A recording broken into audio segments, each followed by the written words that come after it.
ত্রিপুরার গণতন্ত্র প্রিয় শ্রমিক বুদ্ধিজীবী ওয়ালসা তিপ্রাসা মুগলি সমস্ত অংশের মানুষ ভোট দিয়ে মানিক বাবুর ওই টেপটাকে এমন ভাবে আশার দিতে এই টেপ রেকর্ড আর বাঁচত না, কেন্দ্রীয় বঞ্চনার গল্প আর হবে না। নতুবা আজকেও কইতো মোদিজির সরকার টাকা দিচ্ছে না, আমরা করতে পারতাছি না। কি না দিছে এদের, দিতে দিতে দিতে মনমোহন সিং এর হাত পায়ে গেছিলেন গোটা টাকা দিতে দিতে। আর এখানে কমরেডরা শিকাবিলি খাইতো, এই কমরেডরা চারমিনার ফ্লেক্স গোল্ড আমিও তো জানি না, এদের সিগারেট থেকে মুখের যাদের বাইসাইকেল ছিল এরা গাড়ি নিয়ে আসা যাওয়া করতো। আমরা কি ভুলিলা দামো?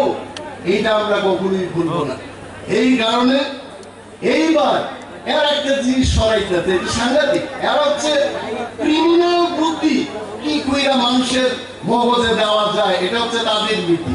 বলছে ত্রিপুরা মোথা এত স্ট্রং একটা আঞ্চলিক দল, এই দলটা কেন আপনারা বিজেপিকে ভোট দেবেন? আমি মানিক বাবুকে জিজ্ঞেস করছি, মানিক বাবু আপনার সিপিএম দল কংগ্রেসের সাথে আঘাত করেছে, ত্রিপুরার পিছিয়ে পড়া ত্রিপ্রাসা সহ অন্যান্য অংশের যারা পিছিয়ে পড়া মানুষের সাথে আপনাদের কি চুক্তি আছে? কোনো চুক্তি নাই।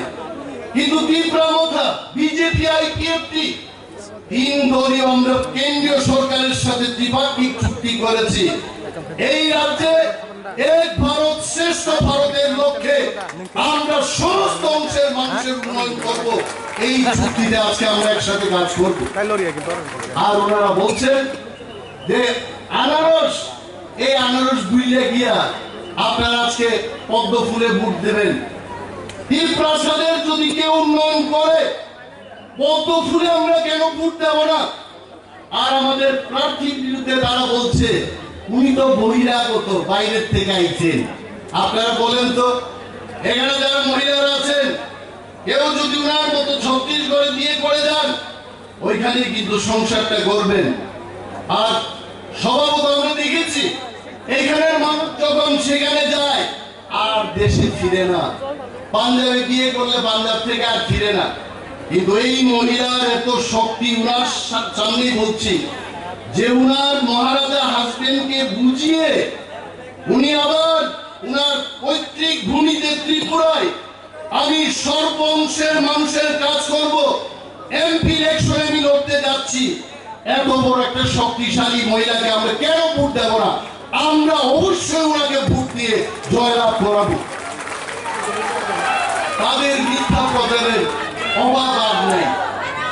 একের পর এক অভিযোগ তারা বলে, আমি অনেক জায়গায় বলি 350 সিট নিয়ে আমরা ক্ষমতায় হইব। বামেদের আমি জিগাইলাম, এক নেতা মহোদয়কে জিগাইলাম আপনারা ত্রিপুরাতে আপনারা যে 350 সিট নিয়ে আইবেন, ত্রিপুরার পূর্ব ত্রিপুরার পশ্চিম ত্রিপুরার মধ্যে কোন সিটটা আপনারা জিতবেন? ওইসে এখানে আমরা জিতবো না। তো কেমনে আইব? কেমনে আইব? কিন্তু আমরা এইটুকু বলতে পারি, মোদিজির যে স্লোগান আপকি বার 400 পার, আর ওই 400 সিটের মধ্যে যে 2টা সিট হবে এটা ত্রিপুরার 2টা সিট, এইটাই দিয়ে গণনা শুরু হবে। ভয় কিসে? কোনো ভয় নেই। উন্নয়ন হবে, মানুষের কাজ হবে, ত্রিপ্রাসা ওয়ালসার সমস্ত অংশের মানুষের কাজ হবে।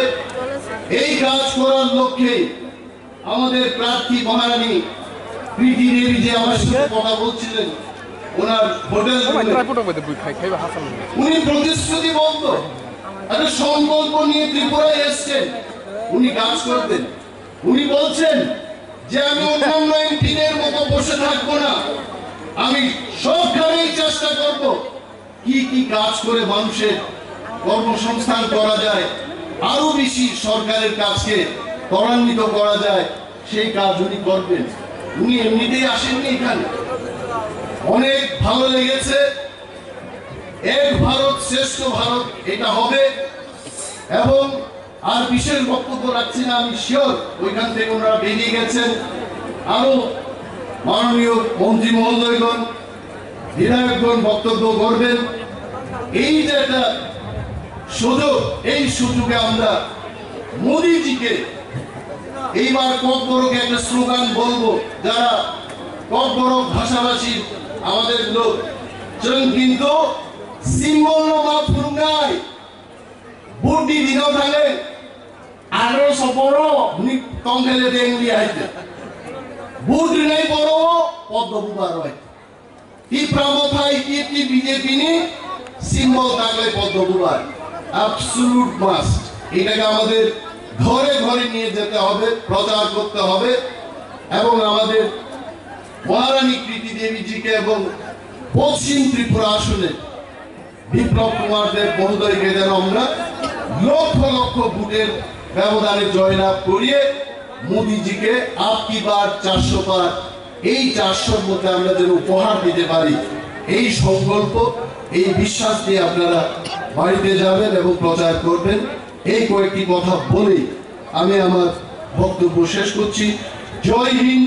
ত্রিপুরা মথায় টিএফটি বিজেপি জোট লংলি।